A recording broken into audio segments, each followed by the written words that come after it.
Mari kita berdoa. Bapa, kami bersyukur untuk pagi yang sangat baik membuka minggu yang baru ini. Kami tahu Tuhan bahwa di hadapan kami berjalan bersama dengan Engkau kami akan menikmati segala kebaikan-Mu.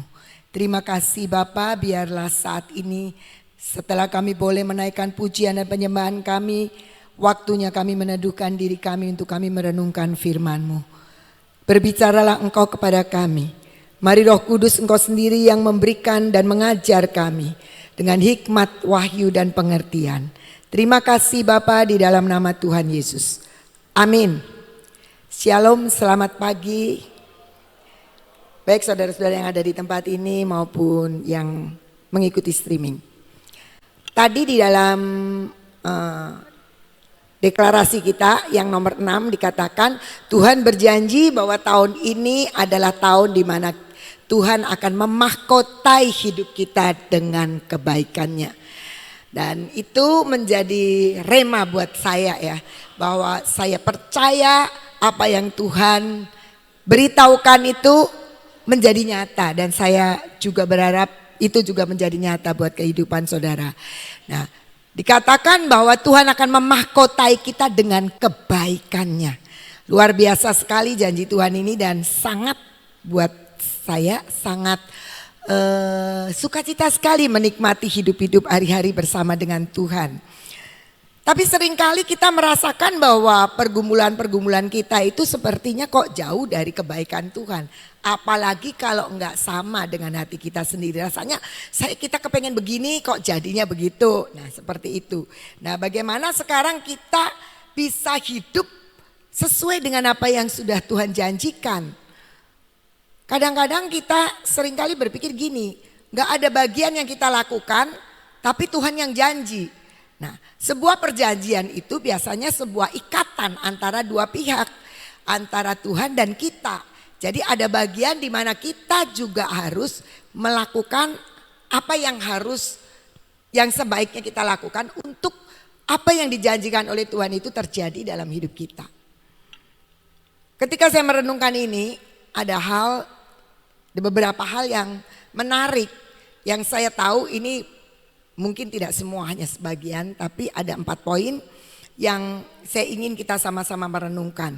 Kita melihat Filipi 4 ayat 19. Kita baca dulu tadi ayat selanjutnya ya, next. Yang pertama kita itu untuk menikmati kebaikan Tuhan, hidup kita harus dalam standarnya Tuhan. Nah kalau kita lihat dari Filipi 4 ayat 19 dikatakan demikian. Allahku akan memenuhi segala keperluanmu. Segala ya. Tetapi seperti apa? Menurut standarnya Tuhan. Yaitu kekayaan dan kemuliaannya dalam Kristus Yesus. Kalau Tuhan punya standar kita harus ngikutin aturannya Tuhan. Sama seperti mungkin kita bertandang atau bermain ke seseorang, sempat nginep barangkali di situ, kita harus mengikuti tata cara di keluarga di mana kita tinggal. Kita nggak bisa seenaknya kita sendiri. Dia punya standar. Demikian juga dengan Tuhan. Tuhan bilang aku akan memenuhi segala keperluanmu. Apa saja keperluanmu. Menurut apa standarnya dia, yaitu kekayaan dan kemuliaannya. Sebenarnya enak sekali. Cuma yang sering terjadi adalah kita justru menurunkan standarnya. Mana mungkin sih aku kan seperti ini. Mana mungkin aku dapat semua dari Tuhan. Segitunya toh Tuhan tuh mikirin saya. Nah itu yang justru bahaya. Seringkali kita menginginkan sesuatu tapi sebaliknya pikiran atau sikap kita justru menurunkan standar kekayaan dan kemuliaannya Tuhan. Kita tahu di taman itu ajaib terjadi ya. Daun-daun plastik keluar minyak, buah yang plastik juga keluar, yang buah benerannya juga keluar madunya. Sangat aneh. Mana mungkin sih kok bisa terjadi? Beberapa waktu yang lalu saya kedatangan teman, waktu itu dia telepon, kamu ada di mana In? Ada di sekolah. Coba Sherlock, aku mau mampir dan saya sudah tidak ketemu sama dia lama. Kemudian dia datang bersama dengan istrinya. Dan kita cerita, kita sharing ya. Sampai satu ketika cerita tentang pelayanan dan tentang taman Tuhan. Dia bilang, kalau aku tidak diceritain dengan orang yang ngalami, maksudnya saya karena saya ada di sini, rasanya sulit untuk dipercaya. Kenapa sulit? Kan sebenarnya kan standarnya Tuhan itu standar kemuliaannya yang tidak ada batasnya, kuasanya yang tidak ada batasnya, dan kekayaannya nggak ada batasnya. Standarnya Tuhan itu standar yang sama sekali jauh melampaui dari akal manusia. Tetapi justru itu kita seringkali sulit. Kenapa? Karena kita justru menarik standar Allah. Pengenalan kita akan Allah yang maha itu kita mau tarik sesuai dengan logika kita. Saya menjadi teringat ada seorang keluarga yang punya 3 anak. Anak pertamanya pinter. Anak ketiganya juga pinter. Anak yang kedua ini menurut anggapan dia, aduh anak ini bodoh banget ya. Dari kecil ngomongnya terlambat, otaknya juga gak nyampe.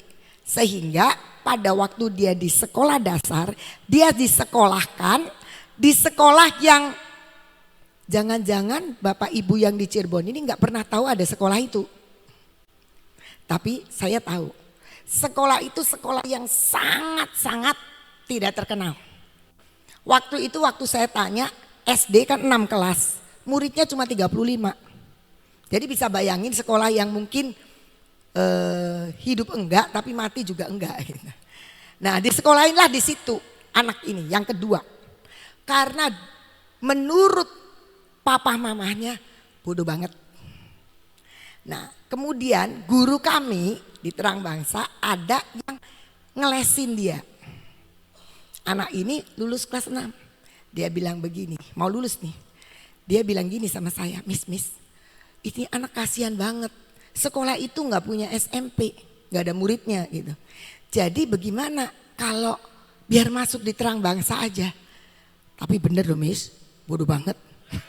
Ini guru lesnya yang ngomong. Jadi gimana sih bodohnya? Anaknya berkebutuhan khusus? Enggak katanya.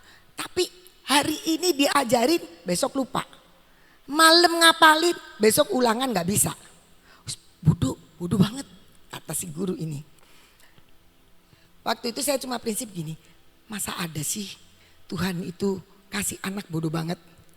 Kokohnya pinter, adiknya juga pinter, makanya sekolahnya di sekolah yang bagus. Cuma ini satu anak. Kemudian saya bilang gini, oke deh, karena saya orang tuanya pun saya kenal, saya tanya, kamu itu punya anak kok di sekolah yang di situ? Menurut saya itu sekolah yang amat sangat mutunya segala, ya mutunya begitu. Jadi anaknya gimana mau bikin pintar? Memang nggak bisa Ci, ini anak bodoh banget. Nah akhirnya singkat cerita masuklah di sekolah kami. Diawalin sebelum masuk saya bilang gini sama guru lesnya, Sir kasih tau anaknya, kasih tau orangnya suruh banyak berdoa buat anak ini. Supaya anak ini usia SMP ya harus sekolah gitu. Oh iya, kasih tahu suruh baca Alkitab anaknya. Oh iya, baca Amsal. Tanggal 1 Amsal 1, tanggal 5 Amsal 5. Baca, suruh baca aja, ngerti gak ngerti suruh baca. Singkat cerita anak itu masuk di SMP kami. Dengan orang tuanya yang selalu underestimate sama anak ini. Selalu dianggap gak bisa. Tapi anak ini rupanya tekun nurut. Doa, baca Alkitab. Dan saya mau katakan hari ini baik kokohnya maupun adiknya kerja sama dia. Dia punya perusahaan. Papa mamanya ini lagi bangkrut. Hari ini papa mamanya diboyong ke Jakarta dan tinggal di rumahnya dia. Dia bisa beli mobil, dia bisa beli rumah dari anak yang berpikir nggak punya masa depan. Dia bilang anakku ini nanti kudu ikut kokohnya atau ikut adiknya. Tapi satu hari mereka mampir ke rumah saya, nggak bawa anak ini, yang anak yang bungsu dan suami istri. Dan dia bilang begini, semua ikut di perusahaan anak ini. Kenapa? Karena nggak pernah ngikuti standar Allah. Allah punya kemuliaan, punya kekuasaan, punya kemampuan, punya segalanya untuk memenuhi segala keperluan kita. Keluarga ini mungkin ya memang waktu itu mereka lagi terpuruk. Tapi yang dibutuhkan adalah bagaimana mengangkat anak-anaknya ini. Jadi saya mau katakan kadang-kadang kebaikan Tuhan itu meleset dari hidup kita karena kita sendiri tidak bisa menangkap kemuliaannya, kekayaannya, kemampuannya yang tidak terbatas. Dapat janji Tuhan akan memberikan kepadamu pekerjaan. Mana mungkin, saya kan gak punya modal. Saya sering ketemu sama orang tua yang begitu. Ya abisnya saya gak punya modal sih Miss. Saya bilang kalau hari ini Anda dikasih 1 miliar. Anda tahu itu 1 miliar mau diapain? Bingung kan? Nggak tahu. Ya belum tahu. Bukan karena kita punya modal atau tidak punya modal. Tapi karena kita punya Allah yang sanggup menolong kita. Dan itu yang standar yang harus dihidupkan supaya kita terima kebaikannya. Karena kebaikan Tuhan itu menurut standar kekayaan dan kemuliaannya. Semua akan mendatangkan kemuliaan buat nama Tuhan. Dan itu yang pertama kali. Kita percaya bahwa kita hidup dalam kebaikan Tuhan yang punya standar tidak ada batasnya. Yang kedua, kita harus tahu status kita sekarang ini. Yaitu status setelah kita terima Yesus, hidup kita tuh dikembalikan ke Eden. Kita akan baca Kejadian 2 ayat 8 sampai 12, lanjut 15 dan 16. Selanjutnya Tuhan Allah membuat taman di Eden. Di sebelah timur, disitulah ditempatkannya manusia yang dibentuknya itu. Lalu Tuhan Allah menumbuhkan berbagai-bagai pohon dari bumi yang menarik dan yang baik untuk dimakan buahnya. Dan pohon kehidupan di tengah-tengah taman itu serta pohon pengetahuan tentang yang baik dan yang jahat. Ada suatu sungai mengalir dari Eden untuk membasahi taman itu. Dan dari situ sungai itu terbagi menjadi 4 cabang. Yang pertama namanya Pison, yakni yang mengalir mengelilingi seluruh tanah Hawila, tempat emas ada. Dan kemudian dan emas dari negeri itu baik, di sana ada damar bedolat dan batu krisopras. Tuhan Allah mengambil manusia itu dan menempatkannya dalam taman Eden untuk mengusahakan dan memelihara taman itu. Lalu Tuhan Allah memberi perintah itu kepada manusia. Semua pohon dalam taman ini boleh kau makan buahnya dengan bebas. Kecuali kita tahu semua pohon mana yang gak boleh dimakan. Tapi yang saya mau katakan di sini. Kemudian Tuhan itu membuat taman di Eden. Tamannya kosong. Enggak, namanya taman. Sudah jadi semua. Bahkan ada sungainya, ada tambang emasnya, ada semua sudah ada. Dan apa yang Tuhan inginkan? Tuhan Allah mengambil manusia itu dan menempatkannya dalam taman itu. Lanjut. Dan kemudian supaya kita semua mengusahakan dan memelihara taman itu. Jadi sebenarnya awal dari Tuhan menciptakan, lanjut ini. Itu dikatakan bahwa taman Eden itu kita itu tugasnya mengusahakan dan memelihara taman yang sudah jadi. Jadi bukan Tuhan itu kasih tanah kosong, terus kita nyangkul, kita nanam, terus kita kasih benih-benih, tidak. Tapi sebenarnya taman itu sudah jadi, semua sudah ada untuk kita nikmati, kita makan buahnya. Dan Tuhan bilang usahakan dan pelihara taman itu. Jadi bagaimana kita menikmati kebaikan Tuhan adalah ketika kita percaya Tuhan itu sudah bangkit. Tuhan itu sudah menebus kita dan kita percaya. Dan status kita adalah diletakkan Tuhan kembali di Taman Eden. Taman yang sudah ada segala-galanya. Dan kita untuk apa? Untuk memelihara dan mengusahakan. Saya tidak tahu taman seperti apa yang ada pada kita. Tapi sering kali kita gak bisa nikmati kebaikan Tuhan. Karena kita mikirin tamannya orang. Coba kalau saya seperti dia ya. Coba kalau dulu itu saya itu begini ya. Coba kalau saya itu gak dapat suami seperti ini. Coba kalau saya gak dapat istri seperti ini. Sepertinya kita selalu melihat tamannya orang. Tapi Tuhan bilang ketika engkau percaya Yesus, aku letakkan engkau kembali di Taman Edenmu. Apa? Ya yang ada di kita sekarang. Entah kecil entah besar, usahakan itu dan pelihara itu. Kita seringkali tidak bisa berhasil, tidak bisa menikmati apa yang kebaikan-kebaikan Tuhan karena ngelihat punya tetangga. Coba kalau saya begini, seperti dia, saya juga akan sukses seperti dia. Tuhan bilang kamu harus mengusahakan dan memelihara yang ada padamu. Suatu hari saya punya pembantu dulu ya, beberapa tahun yang lalu saya punya pembantu itu baik sekali, pintar sekali, masak pintar, tapi kemudian dia harus menikah. Nah, ketika kemudian dia menikah, dia kan keluar dari tempat saya. Sayang sekali, dilanjutkan dengan beberapa kloter pembantu-pembantu saya. Dan sampai satu ketika setelah 6 tahun pembantu yang pintar dan baik itu, dia menikah. Satu ketika saya itu punya pembantu, aduh, kata pembantu saya itu nggak pernah nurut. Saya bilang, ini kok kotor, berarti hari ini kamu nggak lap. Ya benar, nggak lap. Demennya mejeng aja gitu. Kesel. Saya berdoa sama Tuhan. Saya bilang, Tuhan, ini gimana sih? Saya punya pembantu ini kok kayak begini gitu. Saya ini ya sok sibuk lah. Artinya saya bukan seorang ibu rumah tangga yang ngendon di rumah, yang ngerjain gitu ya. Jadi saya punya banyak kegiatan di luar juga waktu itu. Saya berdoa. Satu ketika saya diingatkan. Ketika saya berdoa, Tuhan, saya butuh seorang. Ini simple kan? Saya butuh seorang pembantu. Dan Tuhan tiba-tiba ingatkan pembantu saya yang baik, pinter, rajin. Diingatkan, tapi dia sudah menikah. Dalam pengetahuan saya. Tapi ketika saya berdoa, Tuhan itu ingatkan itu. Dan saya cuma bilang begini, Tuhan, Engkau ingatkan dia.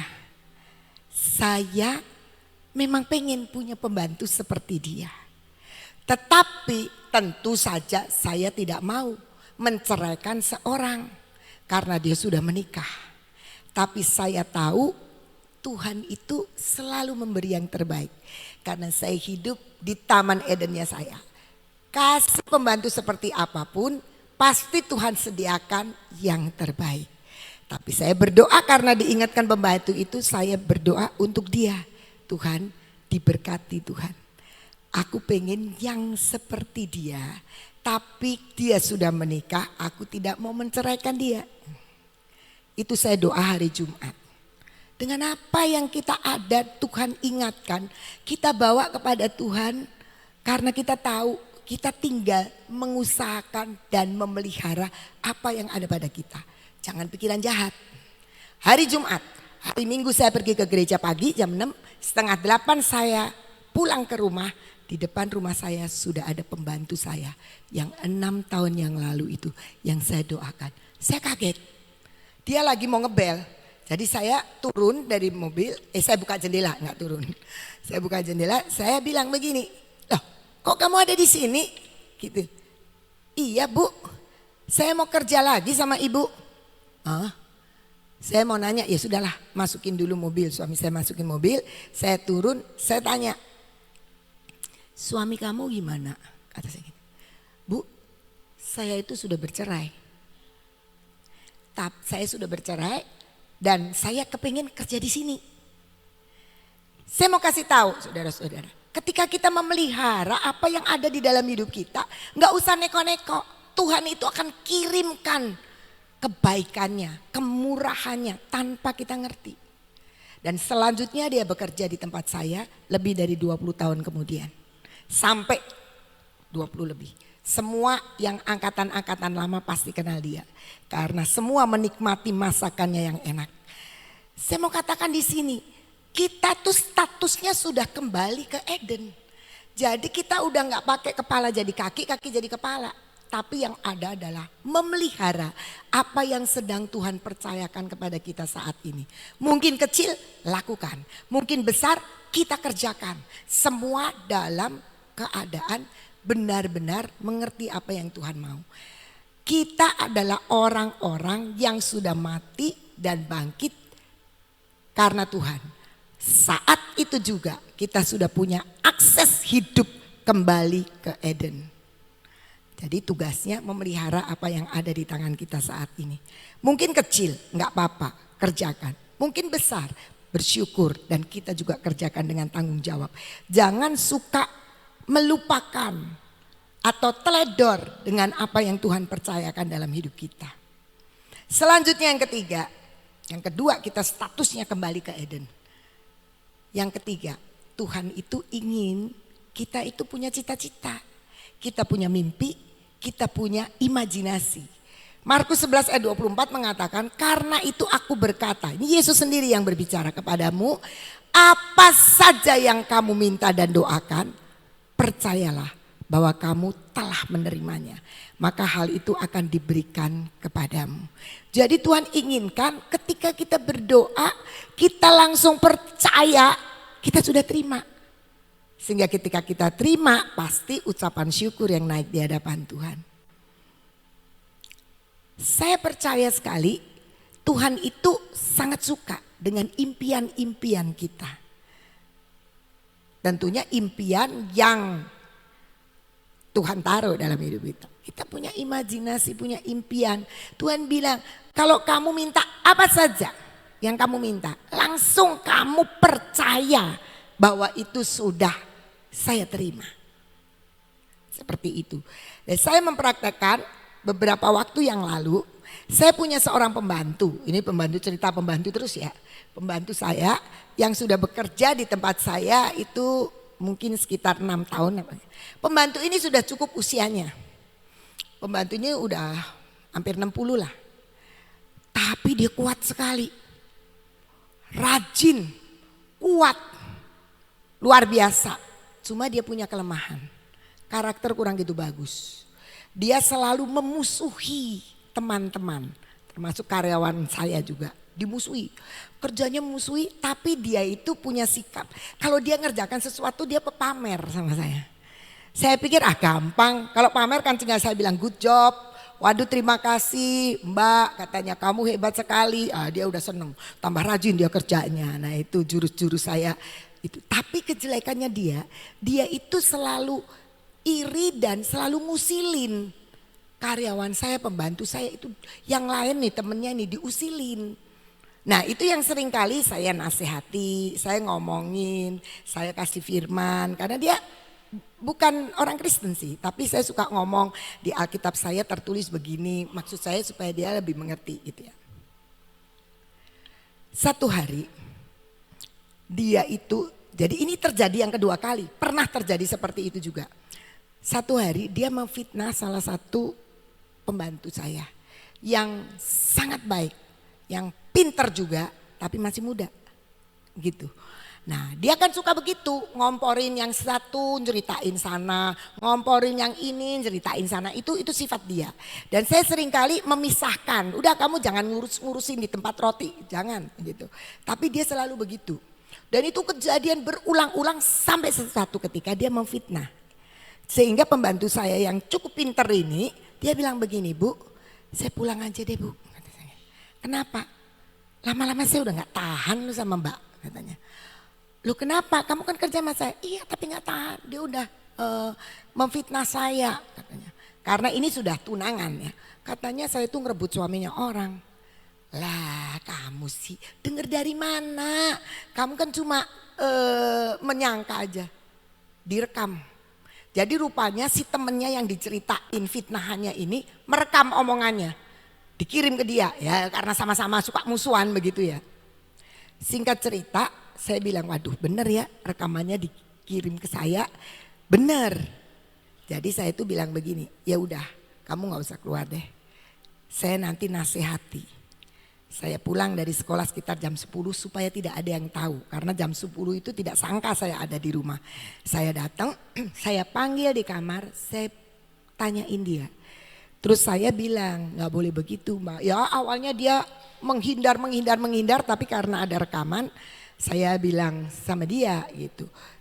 Dan ada CCTV juga, jadi saya bilang saya bisa buka CCTV kapan kamu mendekati temannya dia itu untuk memfitnah. Rupanya dia marah, ditegur saya tidak tegur keras, saya cuma bilang, Mbak nggak boleh begitu, gini-gini, apalagi ini menyangkut masa depan anak itu, nggak baik apa gitu. Dia marah.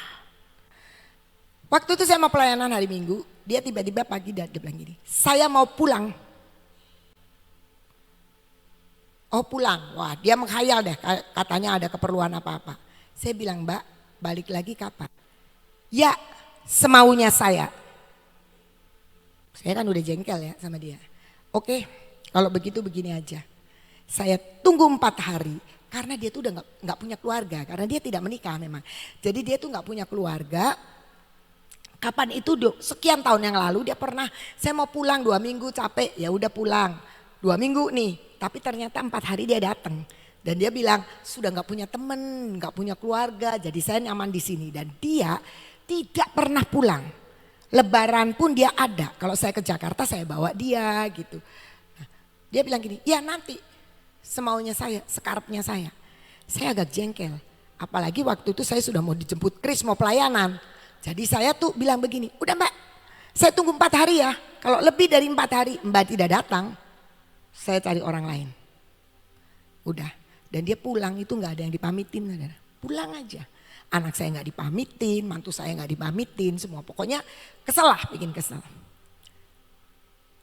Saya berdoa, di satu sisi saya butuh tenaganya dia, butuh kerajinannya dia, butuh semua yang dia kerjakan.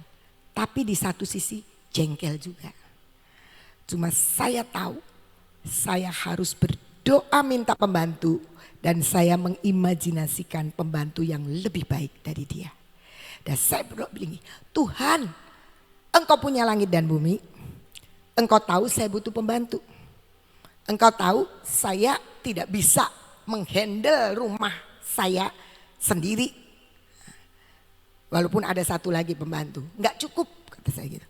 Jadi saya bilang gini, Tuhan saya serahkan Mbak itu, tetapi saya tahu kalau Engkau berkehendak dia kembali, dia kembali. Tapi kalau tidak, saya tahu saya dapat yang jauh lebih baik. Kemudian saya mulai berdoa dan 4 hari itu dia tidak balik. Karena dia tidak balik, saya mulai mengimajinasikan. Saya bilang, Tuhan saya percaya saya akan dapat yang lebih baik. Saya dapat yang lebih baik, lebih rajin, lebih muda, lebih kuat, lebih nurut, lebih pokoknya semua lebih. Dan saya bilang terima kasih Tuhan, terima kasih Tuhan. Soal pembantu loh ini.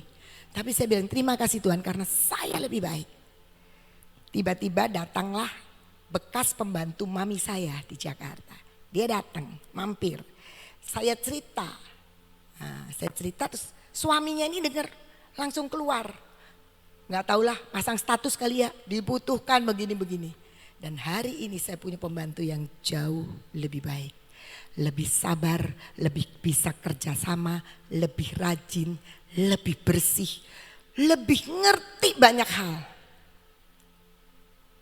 Mbak itu gimana? Datang lagi sih, tapi setelah sekian bulan dia datang dan hari-hari ini lagi ngerecokin saya. Bu carikan saya kerjaan bu, carikan saya kerjaan bu katanya.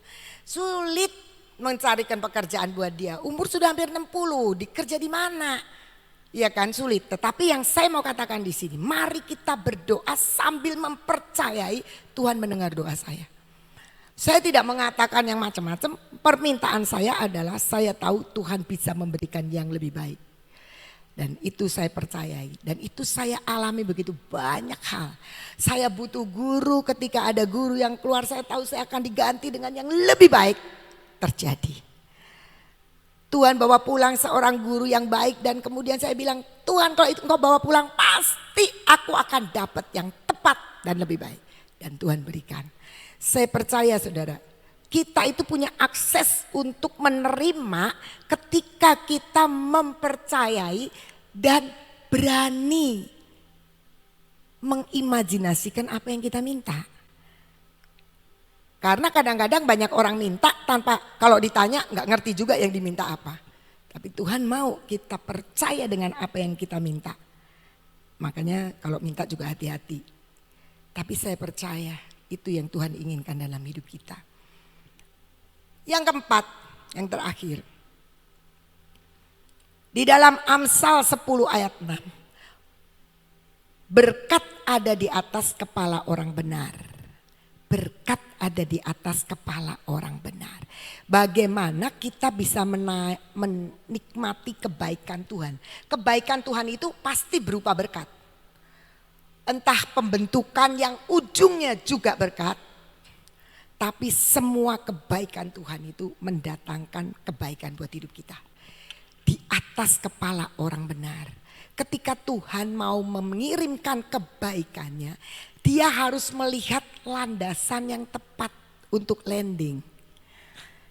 Kita tahu pesawat pun kalau landing itu harus punya sebuah landasan yang tepat.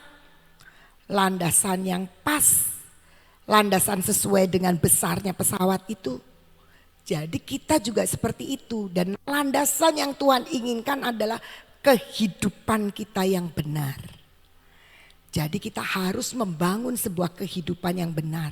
Yang berkenan. Kamu jangan bercacat celah. Oh, bagaimana kita bisa tidak bercacat celah? Kita terus membangun hidup kita sesuai dengan firman Tuhan. Hidup di dalam kebenaran. Lepaskan dari kebohongan, lepaskan dari iri hati, lepaskan dari kepahitan. Gak bisa, saya pahit banget katanya gitu. Ya kita tahu bahwa itu harus dilepaskan. Dengan usaha kita, dengan pertolongan Roh Kudus kita harus mau. Sebenarnya kalau sama Tuhan itu hanya inginkan itikat aja. Itikat kita untuk hidup benar, yang pasti kita berusaha untuk hidup benar. Tapi punya itikat dulu. Kadang-kadang kita nggak punya itikat kepengen baik. Aduh, saya gemes sama dia. Biarin dah. Dia begini-begini. Enggak, kita punya itikat aja kepengen hidup benar. Pasti kita akan berusaha untuk dari itikat, dari niat, dari keinginan. Pasti kita akan belajar. Belajar untuk selalu berbuat baik. Selalu hidup cari apa yang Tuhan mau. Karena kehidupan yang seperti itu. Kehidupan yang setiap hari dibenarkan oleh Tuhan. Memang kita nggak bisa hidup benar terus ya, tapi dibenarkan oleh Tuhan karena pertobatan setiap hari, karena usaha kita untuk melakukan apa yang Tuhan mau, itulah tempat landingnya kebaikan Tuhan. Mari kita belajar hidup dalam kebaikan Tuhan. Hari ini kita diingatkan janji Tuhan, tahun ini Tuhan akan memberikan kepada kita kebaikannya. Supaya kita tidak miss, tiap hari menikmati kebaikan Tuhan. Hidup dalam standarnya Tuhan, Dia berkuasa lakukan apa saja. Waduh, saya tuh lagi gemes sekali sama suami saya. Saya lagi gemes sekali Tuhan. Saya kadang-kadang bukan gemes sama, ya suami saya sudah dibawa pulang. Tapi gemes sama lalu lintas tuh. Kalau orang naik motor plok-plok pernah saya ada kereta saya berhenti.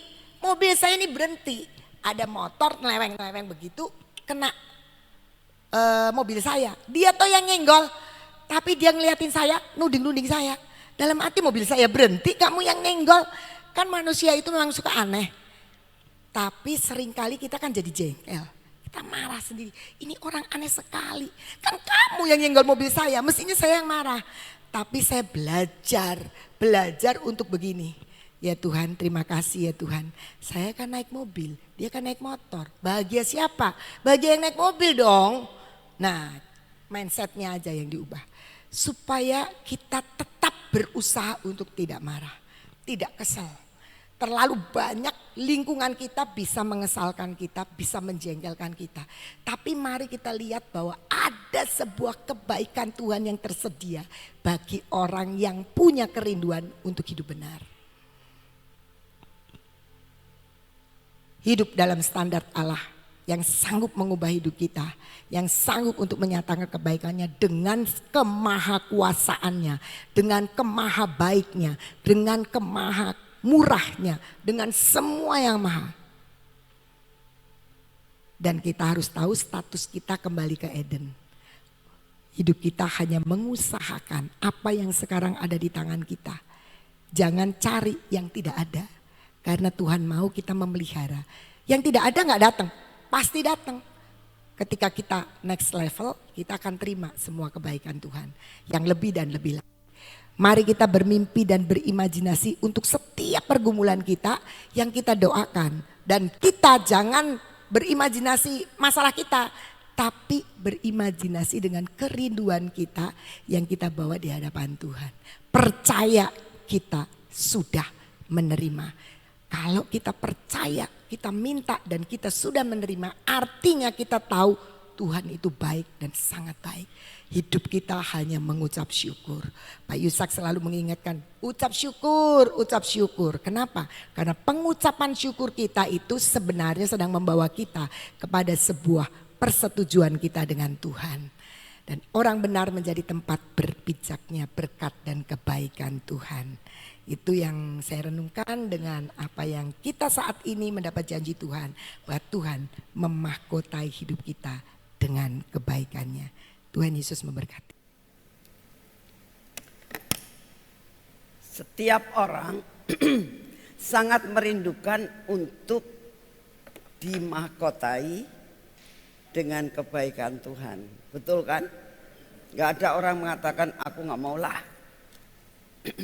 Dimahkotai itu berarti ada sesuatu yang ditaruh di atas kepala kita.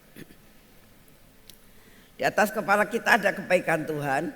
Kebaikan Tuhan itu mengalir sampai di seluruh kehidupan kita. Nah, dimahkotai dengan kebaikan Tuhan. Artinya, saya tambah sedikit, kebaikan Tuhan menurut standarnya Tuhan.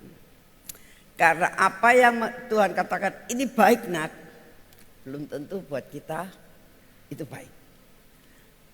Belajar kita merasakan Tuhan akan memahkotai kita dengan kebaikannya menurut standarnya Tuhan, bukan standar kita. Karena standar kita itu sebetulnya terlalu rendah. Karena apa? Standar kita tentang kebaikan itu adalah selalu berfokus kepada diri sendiri. Ya. Misalnya contoh, saya katakan ini baik. Kamu bilang enggak baik. Standar saya ini baik. Tapi standar kamu belum tentu baik. Itulah standar manusia. Belajar kita kalau hidup kita minta supaya standar kita disamakan dengan standarnya Tuhan tentang kebaikan. Bahwa apa yang Tuhan katakan baik itu pasti baik. Sekalipun kita melihat awalnya kok kurang baik ya. Sepertinya menurut pandangan kita ini kurang baik. Tapi percayalah, kalau itu standarnya Tuhan, ujungnya pasti kita akan mengalami kebaikan. Ya, mari kita berdoa. Terima kasih Tuhan, buat Engkau memberikan kepada kami suatu pengertian yang benar tentang apa arti kebaikan-Mu. Buat kami jangan mereka-reka dan melakukan suatu keputusan serta membuat suatu pemikiran sendiri tentang kebaikan. Selaraskan pikiran kami dengan pikiran Tuhan. Biar kami terus menilai kebaikan-Mu menurut Engkau dan bukan menurut kami. Terima kasih buat seluruh janji-Mu tentang kebaikan-Mu yang Kau akan nyatakan pada tahun ini. Saat ini Tuhan kami sudah memasuki akan bulan kelima. Dan kami merasakan bulan demi bulan, dalam keadaan apapun juga, Engkau tetap memeliharakan kami. Engkau tetap memberikan kebaikan-kebaikan-Mu dan kami boleh merasakan kebaikan-kebaikan-Mu. Terima kasih ya Tuhan, kami percaya masih berbulan-bulan lagi untuk mengakhiri tahun ini. Kami percaya apapun yang terjadi di dunia ini Tuhan, kalau kami mendengar berita-berita, kami akan menjadi takut dengan adanya perang dagang ini. Tapi satu perkara kami tahu, kami hidup karena kebaikan. Terima kasih untuk semuanya. Buat kami percaya dan menjalani hari-hari ini Tuhan, di dalam kebaikan. Bapa yang di surga, saat ini kami datang di hadapan-Mu Tuhan. Kami mau menyerahkan akan keadaan bangsa dan negara kami. Kami minta di dalam nama-Mu Tuhan, Engkau yang akan terus memberkati setiap hasil tambang, setiap hasil bumi, setiap hasil laut yang ada di bumi Indonesia ini. Berkati Tuhan. Buat ada penemuan-penemuan baru di tanah bumi Indonesia ini. Supaya benar-benar kami mengalami sesuatu kelimpahan.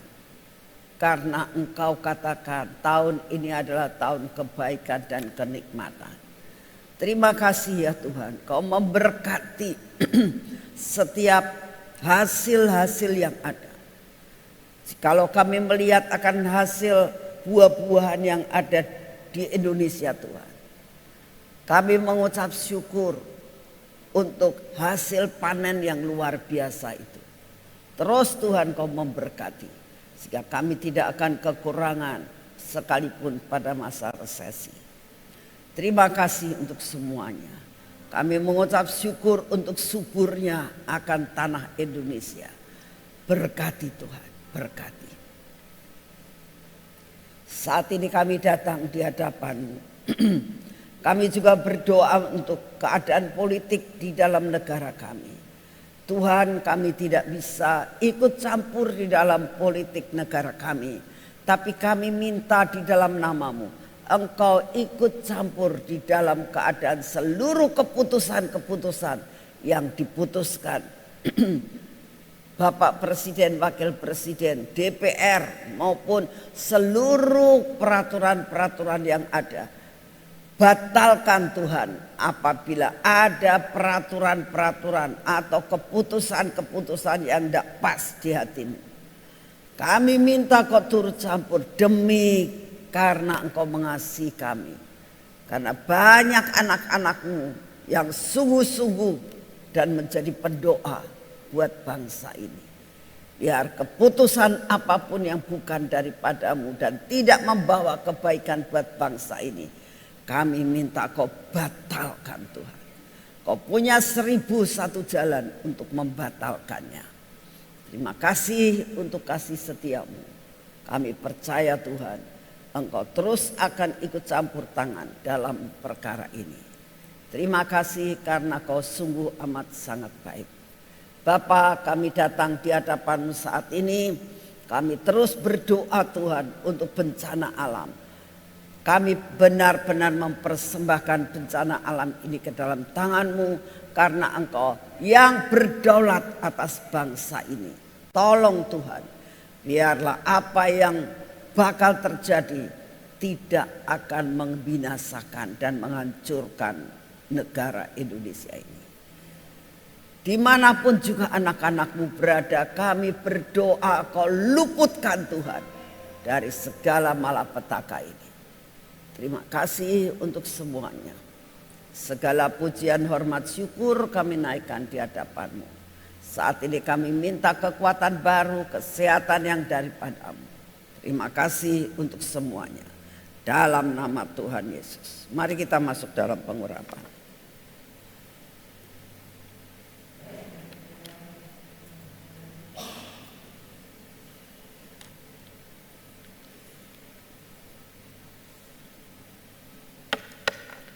Bapak, ini minyak keajaiban. Ini minyak supranatural. Kami percaya minyak ini begitu menempel pada seluruh tubuh kami. akan terjadi supranatural, mengalir secara jasmani dan rohani. Setiap sendi-sendi, setiap urat-urat yang ada akan dialiri dengan minyak supranatural ini. Berkati mata kami, telinga kami Tuhan, dan bibir mulut kami, serta hati kami. Semua yang tidak baik terus Engkau sendiri yang akan menghancurkannya. Berkati tangan kami yang hari ini kami lakukan untuk pekerjaan. Kau memberkati perjalanan kami dengan kaki kami Tuhan. Sehingga pada hari ini kami melakukan berjalan tidak tersandung. Melakukan semua pekerjaan kami. Dan kami mendapatkan berkat yang menjadi jatah kami.